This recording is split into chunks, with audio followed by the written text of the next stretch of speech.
Je m'appelle Barbara et je travaille comme sage-femme à l'hôpital de Winterthur. Lorsque tu viens chez nous pour accoucher, nous faisons d'abord un contrôle. Nous contrôlons la maman et l'enfant.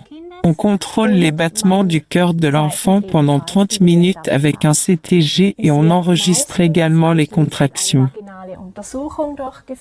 La plupart du temps, on procède ensuite à un examen vaginal. Lors du toucher vaginal, il est important de savoir que la sage-femme palpe le col de l'utérus avec 2 doigts. Elle te touche donc le vagin et examine jusqu'où le col de l'utérus s'est ouvert.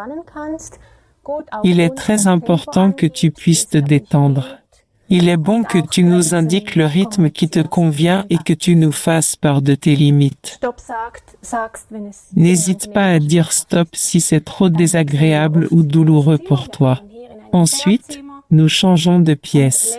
Tu vas dans une salle d'accouchement et nous te posons une voie veineuse. Cela signifie que tu reçois une piqûre à l'aide d'une aiguille et que nous prélevons du sang à cet endroit. L'aiguille est retirée et nous ne laissons qu'un petit tuyau dans ton bras. Par ce biais, nous pouvons éventuellement te donner un médicament en cas de douleur ou de situation d'urgence. Le médecin procède normalement à une échographie. On y contrôle la position du bébé et la quantité de liquide amniotique. Jusqu'à l'accouchement et jusqu'à environ 3 heures après la naissance, tu vas rester dans la même salle d'accouchement. Tu es accompagné en permanence par nous, les sages-femmes, souvent en combinaison avec des étudiantes sages-femmes, donc des sages-femmes en formation. Nous faisons le CTG de temps en temps pendant la phase d'ouverture du col de l'utérus. Nous le contrôlons pendant 30 minutes et faisons ensuite une nouvelle pause de 2 heures. Nous avons des appareils sans fil qui te permettent une bonne liberté de mouvement malgré la douleur pendant l'accouchement. Si l'accouchement est bien avancé, c'est-à-dire à partir d'une ouverture du col de l'utérus de 8 cm, ou en cas de forte contraction régulière ou d'anomalie, le CTG reste en place en permanence. Nous souhaitons alors assurer une surveillance continue des battements du cœur de l'enfant. Dans la salle d'accouchement, nous disposons de différents accessoires pour l'accouchement. Pendant l'accouchement, différentes positions sont recommandées. Que ce soit debout, une fois allongé dans le lit, assis sur un ballon ou à genoux. En Suisse, il n'est plus d'usage d'accoucher classiquement sur le dos. Les positions qui favorisent la pesanteur sont vivement recommandées. En outre, chaque salle d'accouchement dispose de sa propre douche. Souvent, il y a aussi une baignoire, ce qui peut être utilisé pour se détendre. Peu avant la naissance de l'enfant, un médecin vient généralement nous rejoindre et nous t'accompagnons ensemble. À l'hôpital, nous disposons de différentes possibilités pour soulager la douleur. Cela commence par des méthodes alternatives. Nous avons des balles de massage. Nous avons un électrostimulateur pour soulager la douleur ou nous proposons de l'acupuncture. Ensuite, il y a aussi les médicaments à base de plantes que nous administrons en premier lieu par voie veineuse. Nous avons des médicaments classiques de la médecine traditionnelle, comme le Buscopan et le paracétamol pour le début de l'accouchement. Ensuite, il y a un opiacé que l'on peut administrer. Il s'agit donc d'un analgésique nettement plus puissant que le paracétamol. Cela nécessite un peu plus de surveillance de la part des sages-femmes. Ensuite, il est possible de faire une anesthésie péridurale. Pour cela, une personne de l'équipe d'anesthésie vient nous rejoindre. Une péridurale est une anesthésie proche de la moelle épinière qui est administrée par un anesthésiste. Pour cela, tu reçois un tout petit tube dans le dos qui t'administre en continu une certaine dose d'analgésique. En règle générale, il agit très bien contre la douleur. Mais il arrive aussi que tes jambes soient un peu endormies et que tu ne les sentes plus aussi bien. Tes mouvements sont quelque peu entravés et il faut également t'aider à faire pipi.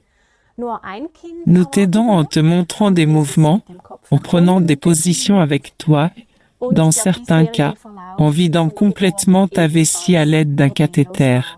Dans notre hôpital, il est possible d'accoucher dans l'eau, à condition que la maman et l'enfant n'aient pas eu de problème jusqu'à présent et que la grossesse soit tout à fait normale. Ça veut dire aussi qu'un seul enfant est attendu et qu'il est placé la tête en bas dans le bassin. L'avantage de l'eau est effectivement la chaleur, qui permet souvent de soulager la douleur. Tu as une grande liberté de mouvement, tu te sens en apesanteur dans l'eau et tu peux prendre différentes positions. C'est aussi une très bonne préparation de tes tissus par la chaleur de l'eau. Tu peux rester dans l'eau aussi longtemps que toi et ton enfant se sentent bien. Tu dois quitter la baignoire si nous constatons une anomalie chez toi ou chez ton enfant. Un accouchement par ventouse peut s'avérer nécessaire lorsque l'on sent que l'enfant a encore besoin d'un peu de soutien pour la dernière partie de l'accouchement. Parfois, c'est pour des raisons liées à l'enfant, comme par exemple une baisse du rythme cardiaque, qui nous pousse à soutenir la naissance. Mais parfois, la durée de l'accouchement est tout simplement très longue et nous souhaitons y mettre fin avec une ventouse. La ventouse est fixée à la tête de l'enfant et maintenue par un vide. Pour ce faire, la maman doit être allongée sur le dos, les jambes positionnées dans des soutiens de jambes et l'obstétricien t'aide à faire descendre l'enfant pendant une contraction et tire pour cela sur la tête de l'enfant. Le plus important, c'est toi. Nous avons toujours besoin d'une maman qui pousse fort pendant les contractions, malgré le soutien. Après la naissance, ce vide est souvent visible sur la tête de l'enfant sous la forme d'une bosse. Cela semble souvent effrayant au premier abord, mais guérit en peu de temps et n'est plus visible ensuite. Une induction de l'accouchement peut s'avérer nécessaire lorsque la date prévue de l'accouchement est dépassée. Nous partons ici du principe que l'accouchement a lieu 10 jours après la date prévue. Mais il arrive aussi qu'une induction soit recommandée lorsque la maman ou l'enfant présente des anomalies lors d'un contrôle de grossesse. En règle générale, nous déclenchons le processus avec un comprimé vaginal que l'on introduit dans le vagin. Cela peut être répété toutes les 4 heures. Ce médicament est censé déclencher des contractions. Si une césarienne est prévue, on te pose un cathéter à ballonnet dans le col de l'utérus et on te donne des médicaments contre les contractions par perfusion. L'induction demande de la patience et du temps. Elle peut s'étendre sur plusieurs jours. Un déclenchement est réussi lorsque les contractions sont régulières sur une longue période et qu'elles conduisent à l'ouverture du col de l'utérus et au début de l'accouchement. Il existe différentes formes de césarienne et je voudrais maintenant te les expliquer brièvement. Il existe des césariennes planifiées qui ont lieu sans début de travail. Celle-ci peut par exemple être recommandée en raison d'une position non optimale de l'enfant ou de plusieurs césariennes antérieures. Ensuite, il y a les césariennes qui ont lieu pendant l'accouchement.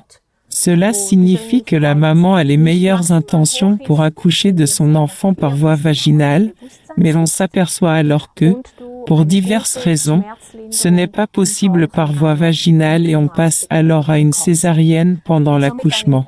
Dans le cas d'une césarienne programmée ou d'une césarienne en cours d'accouchement, lorsque l'urgence n'est pas maximale, nous sommes très motivés pour que la maman soit consciente et bénéficie d'un bon soulagement de la douleur sous forme d'anesthésie péridurale.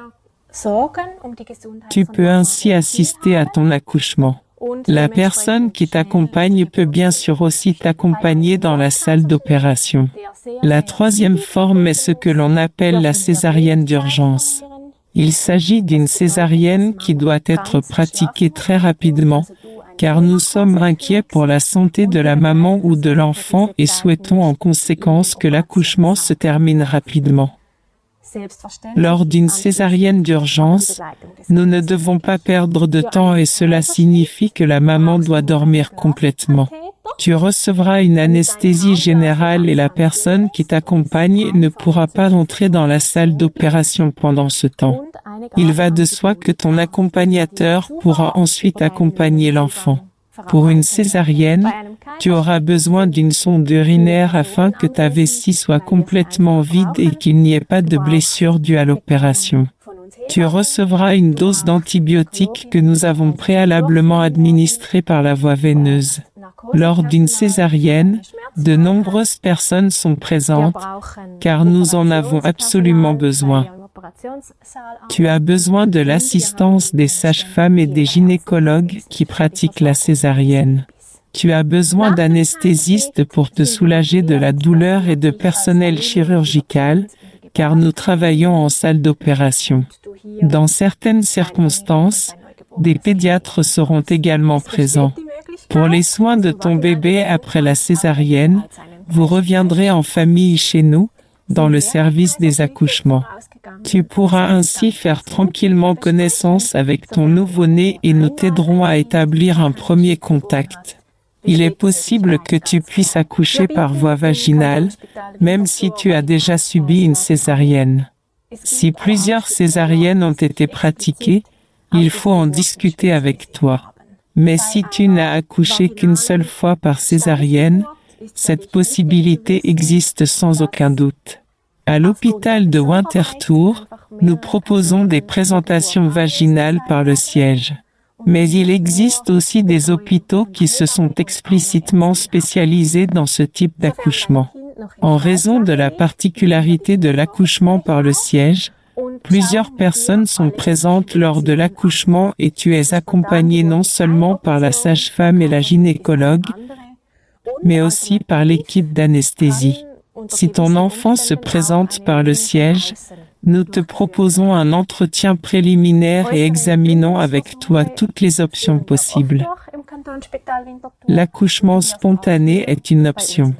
La césarienne en est une autre. En alternative, une version par manœuvre externe peut être réalisée dans certaines circonstances. Nous effectuons souvent des tentatives de version à l'hôpital et tu seras également suivi ici, dans le service des bâtiments. Il est très important que tu fasses accompagner ces entretiens par un interprète. Ainsi, nous te comprenons très bien et tu peux surtout nous comprendre pleinement. À la maison, tu peux essayer, à l'aide de divers exercices, de faire tourner ton enfant. Il y a par exemple le pont indien, le positionnement profond des genoux et des coudes ou la position du downward dog. Nous proposons également des traitements d'acupuncture et de moxa qui peuvent également être utilisés pour faire tourner l'enfant. Il peut malheureusement y avoir des complications pendant l'accouchement, ainsi qu'après la naissance. Ce sont des cas rares, mais ils peuvent se produire. Je voudrais t'expliquer brièvement 3 complications possibles. La première complication est ce que l'on appelle la dystocie des épaules. Il s'agit d'une situation d'urgence pendant l'accouchement. La tête de ton bébé est née et est déjà visible à l'extérieur du vagin, mais les épaules de ton enfant ne se sont pas encore correctement tournées dans ton bassin et ne peuvent donc pas naître. L'enfant est à ce moment-là coincé dans ton canal de naissance.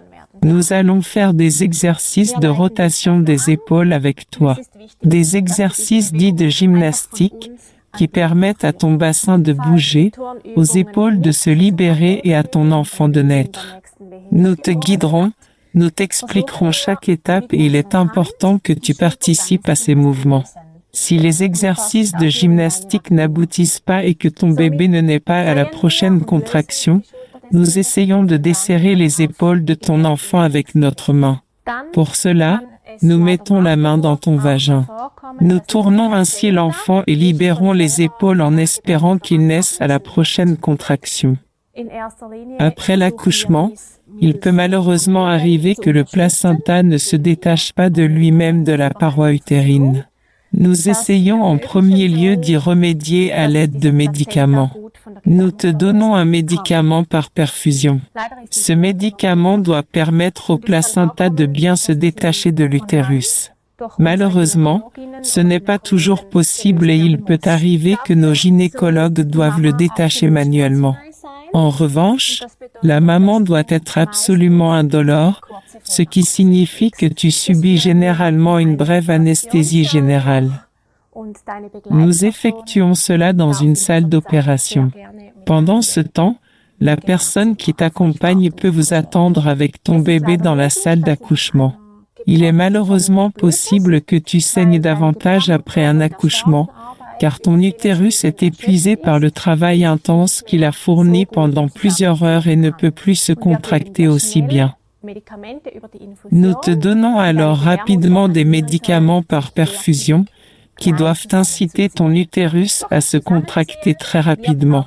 Cette contraction permet également de réduire les saignements. En cas de perte de sang importante, il se peut que tu aies des vertiges et que ta tension artérielle soit basse ou trop élevée ou trop basse. Il se peut que la sage-femme ou nos collègues médecins doivent tenir ton utérus de l'extérieur et que tu le sentes comme une pression sur ton ventre. Il y a aussi beaucoup de personnes présentes qui s'occupent toutes de toi et de ton bien-être, et tu n'as pas à craindre pour ta santé malgré une augmentation des saignements.